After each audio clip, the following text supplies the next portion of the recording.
இன்னும் ஒரு 20 வருஷம் எப்படியாவது பொறுமையாக இருங்க, பொறுத்துருங்க, பாதுகாப்பாக இருங்க. 2040 வரைக்கும். ஏன்னா நம்ம இன்னொரு உலகத்துக்கு போக போகிறோம். இப்போ நாம் சொல்லப்போனால் ஒரு 30 வருஷத்துக்கு முன்னாடி இந்த பஸ்ஸு இதெல்லாம் குறைவாக இருந்துச்சு. சைக்கிளில் போயிட்டு இருந்தாங்க. அது ஒரு காலம். ஒரு 30 வருஷத்துக்கு முன்னாடி, ஒரு 40 வருஷத்துக்கு முன்னாடி, 50 வருஷத்துக்கு முன்னாடி வாழ்ந்தவங்கெல்லாம் அவங்க ஒரு உலகத்தை பார்த்துருப்பாங்க. இந்த மாதிரி இயந்திரங்கள் இல்லாத ரொம்ப குறைவாக இருந்த ஒரு உலகம். அப்போ மோட்டார் பம்பு செட்லாம் கிடையாது. எல்லோரும் ஏத்தம் இறைச்சாங்க வயலில். அப்படி ஒரு காலகட்டம், ஒரு 60 வருஷத்துக்கு முன்னாடி. இப்போ இருக்கிற ஒரு 70 வயசு உள்ளவங்க இருக்காங்கள்ல, அவங்கெல்லாம் அப்படி ஒரு உலகத்தை பார்த்தவங்க. அப்புறம் இப்படி ஒரு உலகத்தை இப்போ பார்த்துட்ருக்காங்க. இந்த மாதிரி இயந்திரங்கள், வாகனங்கள், விமானங்கள், இப்படி ஒரு உலகத்தை இப்போ பார்த்துட்ருக்காங்க. இன்னும் ஒரு 20 வருஷம் பொறுமையாக இருந்தீங்கன்னா இன்னொரு உலகத்தை பார்க்கலாம். இந்த இயந்திரங்கள் எல்லாமே செயலிழந்து போன ஒரு உலகம். இன்னும் 20 வருஷம் 2040 வரைக்கும் கொஞ்சம் பொறுமையாக இருங்க, பாதுகாப்பாக இருக்க பாருங்கள், உயிரை கையில் பிடிச்சிக்கோங்க. இன்னொரு அதிசயத்தை பார்க்கலாம், இன்னொரு உலகத்தையே நம்ம பார்க்கலாம். யாருக்கெல்லாம் அந்த கொடுப்பனை இருக்குது? அது வரைக்கும் நமக்கு ஏதாவது நோயால் செத்துடக்கூடாது, விபத்து எதுவும் ஏற்பட்டு விடக்கூடாது. நோய் இல்லாமல் பார்த்துக்கலாம். நம்ம கட்டுப்பாட்டில் நம்ம உடம்பு இருக்குது, நம்ம உணவு இருக்குது. ஆனால் விபத்து தான் சொல்ல முடியாது. அதுவும் ரொம்ப அஜாக்கிரதையாக அவசியம் இல்லாத போது வெளியிலலாம் போகாமல் பாதுகாப்பாகவும் மிக மெதுவாகவும் வண்டி ஓட்டுங்க. ஸ்டைலெலாம் வண்டி ஓட்டாதீங்க, ரொம்ப ஸ்டைல் காமிக்கிறது அந்த மாதிரியெல்லாம் வண்டி ஓட்டுவதில் கவனம் செலுத்தாமல் பாதுகாப்பாக போயிட்டு பாதுகாப்பாக வரணும். அவ்வளோதான். ரொம்ப ஆபத்தான ஒரு விஷயம் அது. அதில் போய் நம்ம நம்ம திறமையை வெளிப்படுத்துறதுக்கு நம்ம முயற்சி பண்ணக்கூடாது. அதனால் ஒரு விபத்து ஏற்படாமல் பார்த்து கொள்ள வேண்டும். நோய்களால் இறந்து போய்விடக்கூடாது. ஒரு 20 வருஷம் குற்றங்களால் ஒரு 20 வருஷம் உயிரை கையில் பிடிச்சிக்கிட்டு பாதுகாப்பாக ஒரு 2040 வரைக்கும் பாதுகாப்பாக இருங்க. இன்னொரு உலகத்தை பார்க்கலாம். இந்த இயந்திர அறிவியல் உலகம் செயலிழந்து போன ஒரு உலகம். இயற்கையோடு இணைந்த அந்த மனித வாழ்க்கை, அந்த உலகம், அதுக்குள்ளே நம்ம போக போகிறோம். அதையும் நம்ம பார்த்துடலாம். அதுதான் கடைசி வரைக்கும் இருக்க போகுது. இன்னும் 20 வருஷம் கழித்து வரப்போதில்ல அந்த உலகம். அதுதான் மனித உலகம், மனித வாழ்க்கைக்கான ஏற்ற உலகம். அப்புறம் மாறவே மாறாது. மாற்றம் என்பது மாறாததுன்னு சொல்லுவாங்களா, அப்புறம்லாம் மாறாத ஒரு உலகம் அப்போ வரப்போகுது. இன்னும் இல்லை, அதுதான் அது மாறவே மாறாது. அப்படின்னா எது நிரந்தர உலகம் அப்படின்னா, உலோகங்களே இல்லாத ஒரு உலகம். எந்த வடிவிலும் நம்ம உலோகங்களை பார்க்காத ஒரு உலகம், உலோகங்களே நமது கண்களுக்கு தெரியாத ஒரு உலகம். அதுதான் நிரந்தரமான உலகம். உலோகங்களே நம்ம பார்க்க மாட்டோம். உலோகங்களே நம்ம வாழ்க்கையில் நம்ம பயன்படுத்திக்கிட்டு இருக்கோம்ல, அதெல்லாம் ஒரு நாள் தொலைஞ்சு போயிடும்.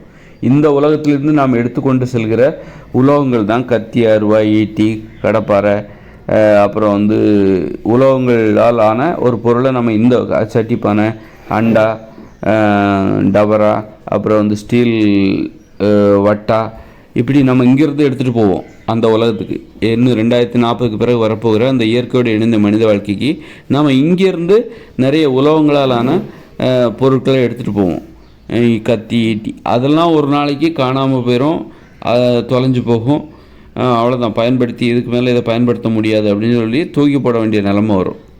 அதற்கு இன்னும் ஒரு 100-200 வருஷம் வரும். உலோகங்களே அப்போ மனுஷ வாழ்க்கையில் இருக்காது. இரும்பு இருக்காது, செம்பு இருக்காது. எல்லாமே ஒரு காலகட்டத்தில் இன்னொரு 500 வருஷம் 600 வருஷத்துக்கு அப்புறம் பார்த்திங்கன்னா உலோகங்களே இல்லாத ஒரு வாழ்க்கை. அதுதான் நிரந்தரம், எந்தெந்தைக்கும் மாறாத ஒரு உலகம். அதன் பிறகு அவங்க உலோகத்தெல்லாம் தேடி போக மாட்டாங்க. இப்போ இன்னும் 20 வருஷத்துலேயே உலகத்தை உலோகங்களை பயன்படுத்துகிற, உலோகங்களை கண்டுபிடிக்கிற, உலோகங்களை உற்பத்தி செய்கிற அந்த முயற்சியெல்லாம் இன்னும் 20 வருஷத்துலேயே முடிஞ்சிடும். தொழிற்சாலைகள்லாம் மூடப்பட்டு விடும்.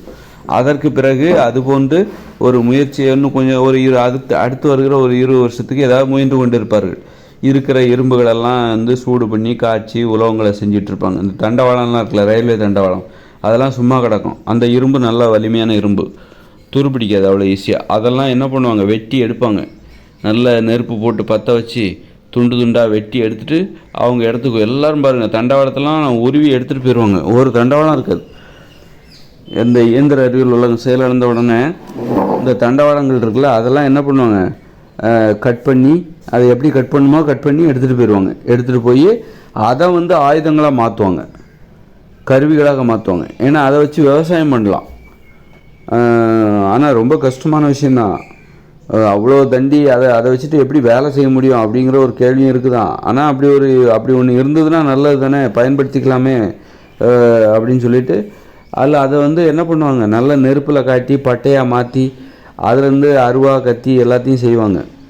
அது இந்த கொல்லர்கள், அந்த வேலை செய்கிறவங்க, அந்த ஆசாரிகள், அவங்க அந்த வேலை செய்வாங்க.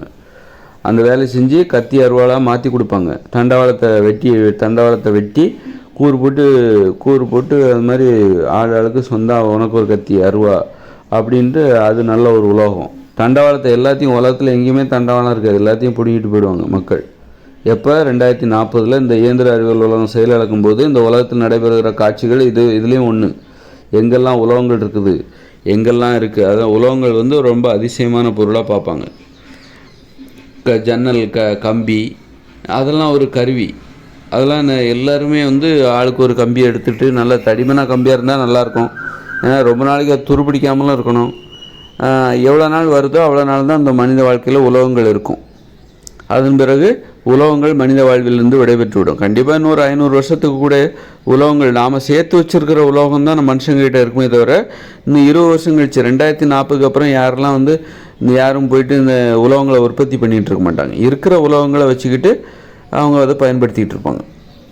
மற்றபடி அதுக்கு பிறகுலாம் அதுக்கப்புறம்லாம் உலகங்களை போய் உற்பத்தி பண்ணுவாங்க. ஏன்னா மனுஷங்க மென்மையாகிடுவாங்க, அவர்களுக்கு அது தேவையில்லை. மனுஷங்க மென்மையான இயல்புக்கு மாறிடுவாங்க.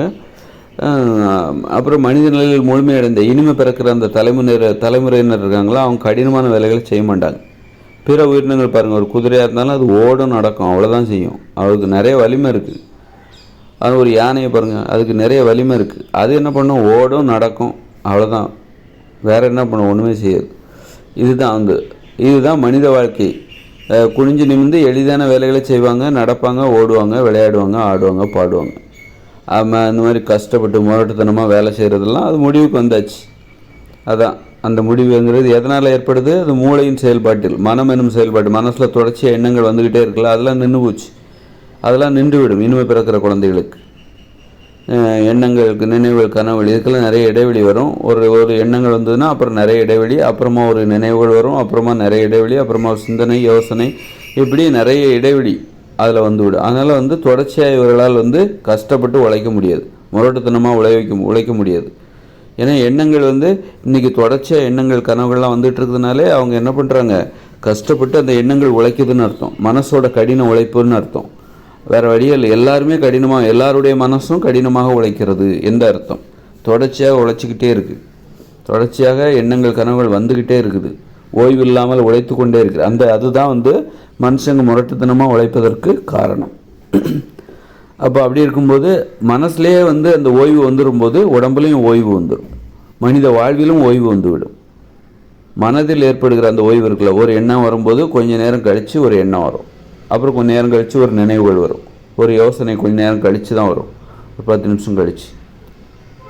இது மனசே இப்போ ஓய்வு எடுக்க ஆரம்பிச்சிருச்சு. அப்போது மனசே ஓய்வு எடுக்கும்போது உடம்பும் ஓய்வு எடுக்குதுன்னு அர்த்தம். இந்த இடைவெளி தான் ஒரு எண்ணத்துக்கும் இன்னொரு எண்ணத்துக்கும் இடையில் இருக்கிற அந்த இடைவெளி தான். அந்த இடைவெளி எப்படி இருக்குன்னா, நீங்கள் தியானம் பண்ணும்போது உங்களுக்கு மனசில் ஒரு வெற்றிடம் வருதில்ல, ஒரு எண்ணமே எதுவுமே வராத ஒரு இது இருக்குல்ல, அது மாதிரி தான். அதே தான் அது. விழித்திருக்கும்போதே அந்த நிலையை அடைவார்கள். இப்போ நான் பேசிகிட்டு இருக்கேன், எனக்கு அப்படி தான் இருக்கும். ஏன்னா நான் தானே மனித நிலையில் முழுமையடைந்த அந்த முதல் மனிதன். அப்போ நான் தானே அந்த அனுபவத்தை நான் உங்கள்கிட்ட சொல்கிறேன்.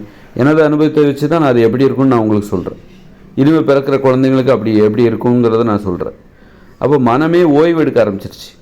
இனிமேல் அதால் முரட்டுத்தனமாக உழைக்க முடியாது.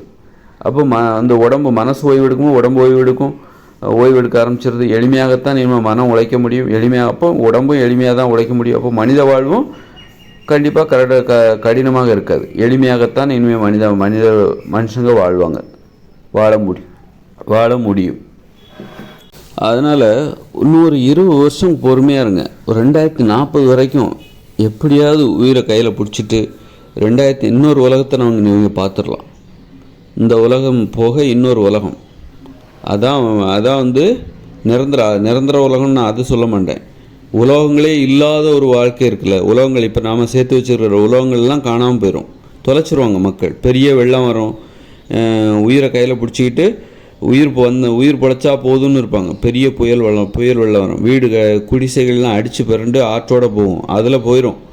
அதில் நிறைய ஆயுதங்கள்லாம் போயிடும். சட்டி பானை அண்டா, நம்ம சேர்த்து வச்சுக்கிற வட்டா, பிரியாணி வட்டா எதையாவது ஒரு பாதுகாத்து வைக்காமல் இருந்தால் அதெல்லாம் தண்ணியில் அடிச்சுக்கிட்டு போய் கடலை நோக்கி போனாலும் போயிடும்.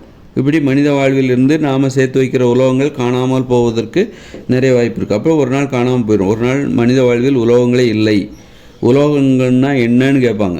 அந்த வாழ்க்கை ஒரு 500 வருஷத்துக்கு அப்புறமா வரும். அந்த வாழ்க்கை இருக்குல்ல, அதன் பிறகு அவங்க கையில் ஆயுதங்கள் எதுவுமே இருக்காது, கருவிகள் எதுவுமே இருக்காது, உலோகங்களே இருக்காது. இரும்புன்னா என்னன்னு கேட்பாங்க, செம்புன்னா என்ன, தங்கம்னா என்னன்னு கேட்பாங்க. அதை தெரிஞ்சுக்க இதுதான்ப்பா தங்கன்னு உன் கையில் கொடுத்தாலும் சரி இருக்கட்டும் ஓரமாக வை அப்படின்னு போய்டுவாங்க. இருந்துட்டு போட்டோம் அப்படின்னு. அந்த அளவுக்கு அதுக்கெலாம் மதிப்பே இருக்காது. அதனால் அதை போய் தேடவும் மாட்டாங்க. ஏன்னா அங்கெல்லாம் பணம், அதை விற்றாக்கா ஒன்றும் கிடைக்காது. அங்கே பணங்கிற நடைமுறையே கிடையாது. அப்போ அதுதான் உலோகங்களே இல்லாத ஒரு வாழ்க்கை, உலோகங்களை பயன்படுத்தாத ஒரு வாழ்க்கை. அதுதான் மாற்றமில்லாத ஒரு வாழ்க்கை. அந்த வாழ்க்கைக்குள்ளே நம்ம நுழைய போகிறோம். இன்னும் 20 வருஷம் பொறுமையாக இருந்தால் இன்னொரு உலகத்தை பார்க்கலாம். இந்த தொழிற்சாலைகள், வாகனங்களே ஓடாத ஒரு வாழ்க்கை, மக்கள் பரபரப்பாக சந்தோஷமாக ஆடி பாடி சந்தோஷமாக வாழ்கிற ஒரு வாழ்க்கை. அது இன்னும் 20 வருஷம் கழித்து வரப்போகுது, 2040 வரைக்கும். அது வரைக்கும் நல்ல உடம்பை ஆரோக்கியமாக வச்சுக்கோங்க, உயிரை கையில் பிடிச்சி வச்சுக்கோங்க. பொறுமையாக நம்ம அந்த உலகத்தை பார்க்கலாம்.